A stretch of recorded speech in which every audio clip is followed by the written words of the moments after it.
క్రీస్తునందు ప్రియులరా, మీకు శుభములు వందనములు తెలియజేస్తున్నాను.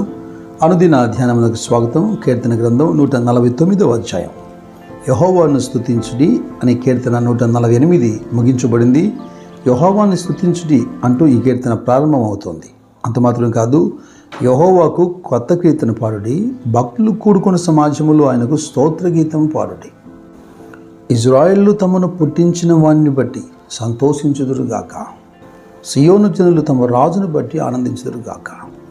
దేవుని స్తుతిస్తూ ఆరాధిస్తున్నటువంటి క్రమాన్ని మీరు జాగ్రత్తగా గమనిస్తే, ఇతరులు ఆరాధిస్తున్నప్పుడు, వారు నడిపిస్తున్నప్పుడు మనం కూడా చక్కగా వారితో కలిసి ఆరాధించడం అది మంచిది. అయినప్పటికీ వ్యక్తిగతంగా ఈ ఆరాధన అనేది ఏదో ఒక పాటను బట్టో ఇతరుల ప్రేరేపణను బట్టో కాదు, కానీ ఆయన చేసినటువంటి ఉపకారములు మన హృదయంలో తలపోస్తున్నప్పుడు, జ్ఞాపకం తెచ్చుకుంటున్నప్పుడు, ఆయన ప్రేమను, ఆయన క్షమను మనం ఎప్పుడైతే ఆలోచిస్తామో అంతరంగంలో నుంచి నిజమైనటువంటి కృతజ్ఞత భావంతో మనం ఆరాధించగలుగుతాం. ఇక్కడ ఒక 2 బలమైనటువంటి కారణాలను భక్తుడు వివరిస్తున్నాడు. మొదటిది, ఆయన వారిని పుట్టించాడు అని. ప్రవక్త అయినటువంటి యెషయా ద్వారా తన ప్రజలతో మాట్లాడుతున్నప్పుడు యాకోబుతో లేదా ఇజ్రాయేలుతో దేవుని అంటున్న మాట ఏంటి? నిన్ను సృష్టించి గర్భములో నిన్ను నిర్మించి నీకు సహాయం చేయువాడైన యెహోవా ఇలాగ సెలవిస్తున్నాడు. ఆయనే మనల్ని కలగజేశాడు. ఆయన చేసినటువంటి చేతి పని మనం. కీర్తనాకారుడు కూడా దావీదు 139వ కీర్తనలో అద్భుతకరంగా తల్లి గర్భములో ఏ విధంగా నిర్మించాడో, ఏ విధంగా కలగజేశాడో ఆ విధము చూడగా భయము ఆశ్చర్యము పుట్టుచున్నది అని రాశాడు కదా. అందును బట్టి నేను నీ కృతజ్ఞతాస్తుతులు చెల్లిస్తున్నాను అంటాడు. ఆదికాండం 1వ అధ్యాయంలోనే 26, 27 వచనాల్లో దేవుడు మాట్లాడుతూ తన స్వరూపమందు నరుని సృజించెను, దేవుని స్వరూపమందు వారిని సృజించెను, స్త్రీగాను పురుషునిగాను సృజించెను అని రాయబడింది. మన స్వరూపమందు మన పోలికలో నరులను చేయుదామని మాట్లాడుకొని చక్కగా ఆదామును హవ్వను కలగజేసినటువంటి విషయం. మన పుట్టుక ఏదో యాదృచ్ఛికం కాదని, ఇది దేవుని యొక్క ప్రణాళికని అపోస్తలుడైన పౌలు ఎఫెసీయులతో మాట్లాడుతున్నప్పుడు మొదటి అధ్యాయంలోనే, ఇదిగో జగత్తుకు పునాది వేయకమునుపై ఆయన దయా సంకల్పం చొప్పున ఆయన మనల్ని ఎన్నుకొని ఏర్పరుచుకున్నాడు అన్నమాట. యోహాను సువార్త 1వ అధ్యాయంలో 13వ వచనం ఏమంటుంది? వారు దేవుని వలన పుట్టినవారే కానీ రక్తం వలనైనను, శరీరేచ్ఛల వలనైనను, మనుష్యేచ్ఛల వలనైనను పుట్టినవారు కారు.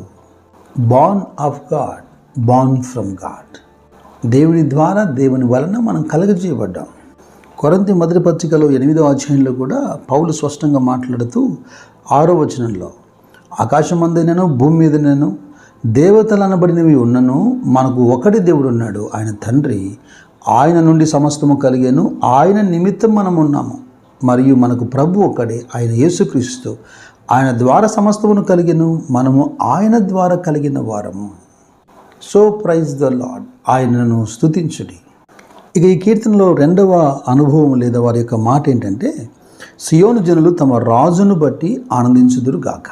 ఆయన కేవలం సృష్టికర్త మాత్రమే కాదు, ఆయన వారిని పరిపాలిస్తున్నటువంటి రాజు. ఇదిగో ప్రవక్త అయినటువంటి జకరియా ఇలాగ మాట్లాడుతున్నాడు. 9వ అధ్యాయంలో, జకరియా 9వ అధ్యాయంలో 9, 10 వచనాల్లో, సియోను నివాసులారా బహుగా సంతోషించుడి, యెరూషలేము నివాసులారా ఉల్లాసముగా ఉండుడి.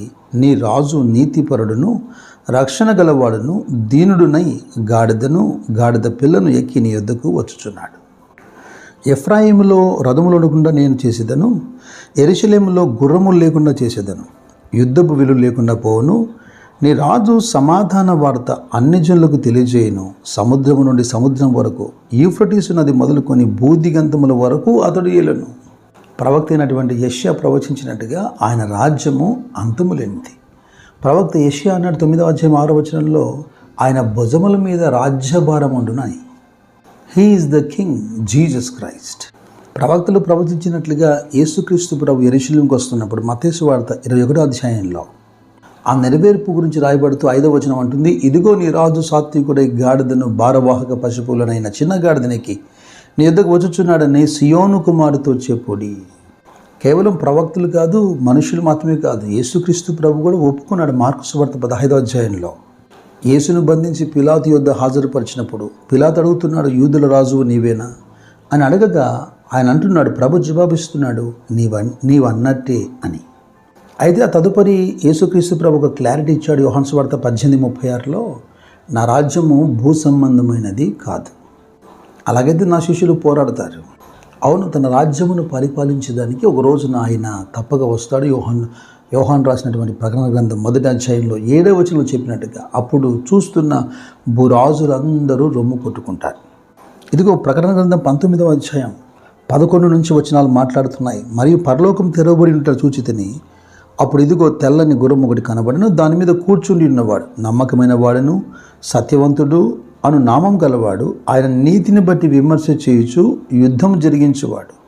ఆయన నేత్రములు అగ్నిజ్వాల వంటివి, ఆయన శిరస్సు మీద అనేక కిరీటములుండెను. వ్రాయబడిన ఒక నామం ఆయనకు కలదు, అది ఆయనకే కానీ మరి ఎవరికి తెలియదు. So not only spiritual but physically ఆయన తన రాజ్యాన్ని పరిపాలన చేయడానికి రాబోతున్నాడు. 149వ ఈ కీర్తనలో 4వ వాక్యాన్ని చూడండి. యెహోవా తన ప్రజల యందు ప్రీతి గలవాడు, ఆయన దీనులను రక్షణతో అలంకరించును.